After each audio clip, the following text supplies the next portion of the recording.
Alright, what's going on, guys? Trev back again, here to bring you another video. This one's going to be doing my monthly review for this month's issue of the Walking Dead comic book series. This is for issue 178.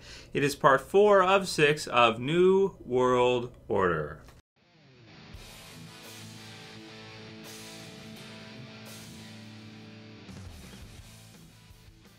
And spoiler warning, as per usual, if you guys have not read this issue yet for The Walking Dead, issue 178, part 4 of 6 for New World Order. So we're almost all the way through the New World Order story arc in the Walking Dead comic book series, where they basically introduce the Commonwealth. So this is kind of the Commonwealth story arc for The Walking Dead, our first kind of one where we're getting to know all the different characters from the Commonwealth, and it kind of continues in this one. We're getting to find out some things in this one that we didn't know prior about the Commonwealth. We kind of got an inkling or an idea. In this one, we got some confirmation of it.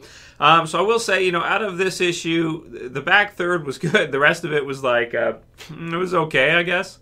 You know, it really felt like it, just the way it was kind of formatted together, where you have basically, all right, so we have the princess on the cover, and she's kind of fighting the some of the soldiers of the Commonwealth, which was fun. We got the purple going for her, so there you go. So that was kind of funny to see her kind of clean house with some of the different you know, soldiers of the Commonwealth. And she's actually pretty tough, considering, you know, she doesn't look that tough, but she is. She survived in the zombie apocalypse all this time, so she has to have some skills with her spear.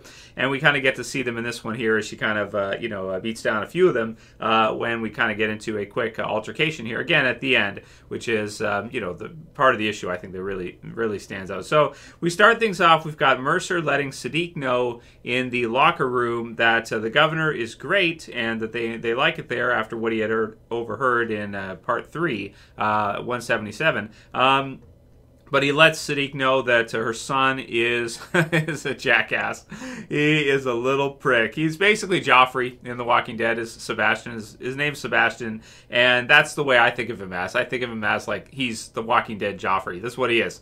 If you've seen Game of Thrones, then you know exactly what I'm talking about. Just picture it, and you'll have it. You know, except instead of the Queen, you've got Governor Milton here, which I appreciate the name. It's fun, you know, for season 3 of The Walking Dead and this character's name. But yeah, so you know, that's what he is. You know, that's what he is. He's an entitled little brat, and he pisses everybody off. He treats people like they're lesser than him. He goes up to Yumiko in this one, who, of course, we know is in a relationship with Magna. She likes girls. So clearly she would not be interested. We know that. He doesn't know that. So he just kind of forcefully goes up to her and, you know, pushes himself on her kind of deal. And Magna, of course, her girlfriend, gets pissed off. So you get into the scuffle, and then things get way out of control. And you have Princess, who kind of, you know, starts cleaning shop with them until Mercer shows up with the throwing axe and throws his axe into her spear, kind of letting her know that Daddy's here and it's time to it's time to control yourself. But even after that, you know, Sebastian proceeds to slap. You know, when Elodie tries to kind of help him and tell him like it's okay, this kind of thing, he slaps her. So, of course, Elodie is Michonne's daughter. I'm going to repeat these because there's a lot of new characters right now in The Walking Dead with the Commonwealth introduction. So he slaps her. So again, very, you know, very Joffrey-esque. You know, good bad guy setup right here for Sebastian, just being this little entitled jerk, and Michonne just being like, you know. And then Elodie says it's important we know our place. And then Michonne is like, what? You know, and because that's something about the Commonwealth, and what we're kind of seeing here is that they have kind of a ranking system, and the people that are at the top, the elitists or the rich, the people that are in charge of it, they really do treat the survivors there like they're play toys. At least Sebastian certainly does. Like they're lesser than him, and they don't have rights the same way that he has rights, and he can kind of do whatever he wants. And they're maybe not as slaves, but they're definitely inferior to him, and that, as she says here, they have to know their place, that they have to appease him and do whatever pretty much he wants to do. So, yeah, so some dark things kind of coming in here for the Commonwealth, some things coming in that we didn't really at first see with this Sebastian character, which could be really fun in the future, you know, if something is to happen to Georgie and he kind of somehow takes over something that could be, you know, you could turn this 50,000 member group into some kind of crazy stuff. So maybe some Game of Thrones-ish stuff going on here is what I'll say. Maybe inspiration taken from that. I don't know. We'll have to see where Kirkman's going with this, but I did like all of that stuff. I really like Sebastian as a bad guy, and I think that he really fits well in the Walking Dead universe, in the Walking Dead world. And I kind of like this angle the Commonwealth has, where you have this huge, successful, seemingly good group, but then they have problems of their own, and you have this class system that is like you're at the top or you're whatever, you're a peon. And we've seen Sebastian kind of treat Mercer that way as well too, even though Mercer is like one of the absolute toughest people maybe we've ever seen in The Walking Dead. Nevertheless, Sebastian still treats him like he's his lackey. He's just this punk that he's going to just order around and everything. So I loved all the stuff that was at the end of the issue with the confrontation, kind of the fight and that. It was kind of intense when Michonne, you think she might draw out the sword. There's some good lines in it too. You've got when Elodie is surprised to see her mom, because she knows Michonne from before. She doesn't know the Michonne that we know, which is in the zombie apocalypse, the survivor Michonne, who is like deadly with that katana. Elodie's just surprised she carries a sword. She's like, "You carry a sword?" And then Michonne kind of tells her, "Yeah, I'm pretty damn good with it too, right?" And as we definitely know, we haven't seen any interaction yet between Mercer and Michonne, but you think that he might take a liking to her, considering she's can I say like the female equivalent to him? You have her, she's like awesome with a sword and everything, super tough. And then you have him, he's got like throwing axes, battle axes, really cool. So you'd think the two of them would click, but we'll see. We'll see if maybe they get into that in the future. Now, the first, so that's the back third. The first 2/3 of this one, which we say for this, they don't fit well together, because in one you have Sophia. So at first I liked it because Sophia is swearing and kind of getting off, going crazy. She's been hanging around with Carl too much. And Carl in the comic book series version is nuts, right? So we've got Dantae and Maggie that are still kind of all over each other. Dantae is a bit he's a bit pressing, right? He's a bit borderline annoying, but pressing, and she kind of likes the attention. Sophia catches him. So Sophia catches him kind of with him kind of making some advances on her, and she kind of realizes what's going on. And the language gets a little vulgar, so heads up for that if you're she says, and this is quoting, this is in the issues, this isn't me saying this, right? It says, "So it's true, you're fucking Dantae." That's unacceptable, as being a fucking whore. So there's a couple, so she drops some F-bombs there, right? She drops some F-bombs, she's really upset.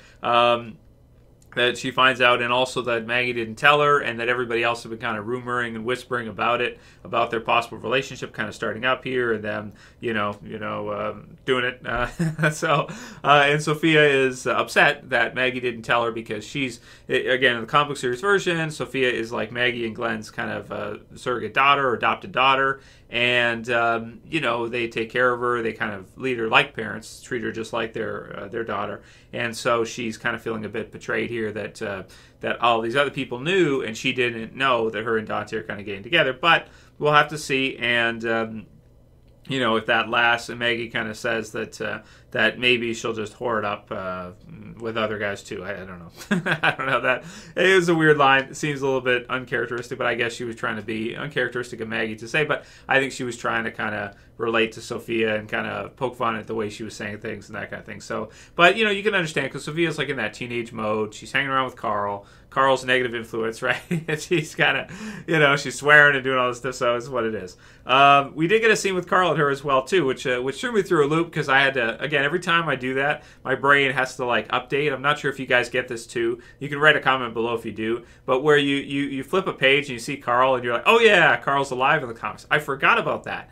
And then your brain has to update, this version of Carl. And then I just feel like this swoosh of information come through, where it's like loading up into my brain's RAM all this information that, oh yeah, that's right, Carl's alive in the comics and he's super badass. I forgot. And it happens every time. Every time I I read it every month. It's not like I don't go a month without reading Walking Dead. I read it all the time, but it always happens to me. So anyway, we get a pretty good line with that, and she confirms to Carl that it is true, and Carl pretty much says that he was happy for Rick, and that Sophia, with her kind of, maybe she shouldn't be so unhappy. She should be happy for Maggie, because at least she's found somebody. So maybe a bit of Sophia there kind of playing sort of the reader, you know, in a way, because I was like wondering, are people going to be okay with Maggie moving on from Glenn and having a relationship, or are readers going to despise her or hate her for it? I felt like this one, Sophia kind of played the reader, like her role was like to be the reader, as a lot of people would kind of feel. She's upset at Maggie for it, and she wants to kind of yell at her a bit, so she does so, and then Maggie kind of apologizes and explains that she's not sure what it is, and she'll have to kind of see. So I just felt like it didn't break the fourth wall, but it's sort of best way to describe it, I guess, is she represented in this issue how a lot of readers, I'm sure, were feeling, you know, in seeing Maggie kind of start another relationship finally after Glenn. You know, since issue 100, after all these years, however many years it's been since issue 100 was released. So we're at 178 now, so it's quite a few. And then the other part with Elodie kind of being mad at Michonne, complaining at Michonne, and who are you, right? I'm your mother. And she's not going to let her go again. So the only problem I have with this is because you have the part at the beginning with Sophia complaining, and then you have Elodie complaining right after. So it feels like the first two parts of the issue feel like a complaint fest. You know what I mean? So it's what it is. So I thought it was an okay issue of Walking Dead, but I did like the end, and I do like a lot of this setup for what we could be seeing here. Also, we got confirmation that Eugene, the group, has agreed to show them Alexandria, or to introduce them to Rick of Alexandria, the leader. And we get some idea from Elodie here that maybe that how they do things, Michonne's a little bit mistrusting. She's like, I'm not sure about this, because why wouldn't she just kind of tell us and you know, work with us? Why does it have to be Rick, and what's going to happen here? And is it possible that the Commonwealth, even though they seem to be good, they maybe force people to join? Maybe, and they sort of, you know, use this class system to kind of put it on them to say you're going to join us now, and we're above you, but maybe not in like a Negan way, but in some kind of way.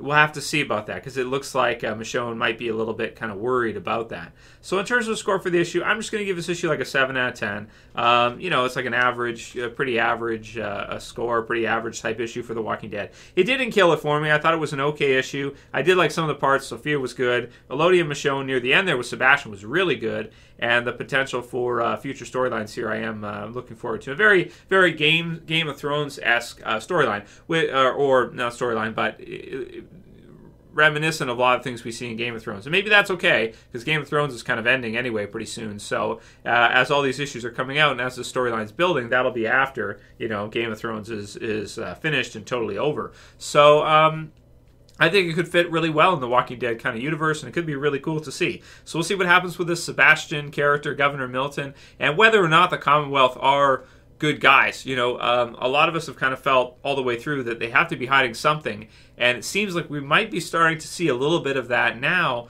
with Governor Milton. Maybe she's not as nice as she seems to be, and, you know, maybe they're not as brutal as what Negan did with the Saviors, but maybe it's something similar in sort of a rich, elitist type of fashion. So leave your predictions below, leave your comments below. Let me know what you guys thought about this issue. Those are all my thoughts on it. Pretty good issue, but nothing amazing, nothing crazy. If you guys like this review, please don't forget to thumb it up below. You can share, you can favorite, and if you're new and you want to subscribe to the channel, I would appreciate it, and you can do it. You can subscribe at the bottom. That's it for this one. I'll see you guys again soon for another Walking Dead video. As always, it's Trev, and I'm saying peace. Later, guys. See you soon. Well, I hope you're wearing your subscribing pants. What? Your subscribing pants. Because you're going to subscribe to this channel wearing those pants.